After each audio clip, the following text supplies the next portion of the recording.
Hello guys, welcome back to channel.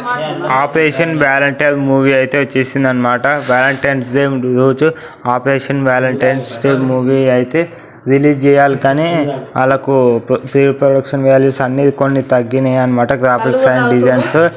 అందుకే కానీ కొంచెం డిలే అయింది అనమాట. అందుకే మార్చ్ 1st రిలీజ్ చేయడం జరిగింది. నాకైతే చాలా బాగా నచ్చింది మూవీ మాత్రం. అంటే ఓన్లీ నచ్చింది అంటే నచ్చింది, బిలో యావరేజ్గా నచ్చింది అన్నమాట మూవీ మాత్రం.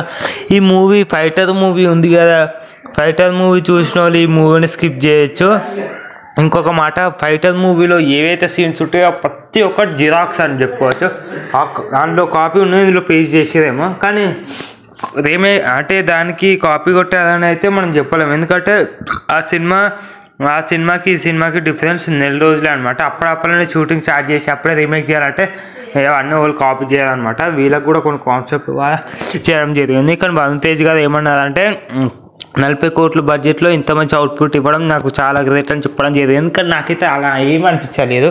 ఫస్ట్గా అనిపించింది నాకైతే. ఎందుకు అలా అంటున్నానంటే, మన ఫ్లైట్స్ ఉంటాయి, అవి ఏదో ఫ్లైట్స్ మామూలుగా పాకిస్తాన్ పోయి వస్తాయి కదా, ఏ తోలుబొమ్మల ఆట ఆడినట్టు సుయ్యి అని పోయి వస్తాయి అనమాట. అస్సలు నచ్చింది నాకు. అదైతే ఈ సినిమా ఎప్పుడైపోతుందా బాబు అని అన్నట్టే అనిపిస్తుంది. కానీ ఇక చూడాలి కదా మీకోసం సినిమా, అందుకే అట్లా సినిమా చూసి మొత్తం రివ్యూ చెప్పిస్తున్నా. కానీ అంతగా అయితే నాకేం వర్కౌట్ అవ్వలేదు. అంటే ఏదో ప్రతి ఒక్క సినిమా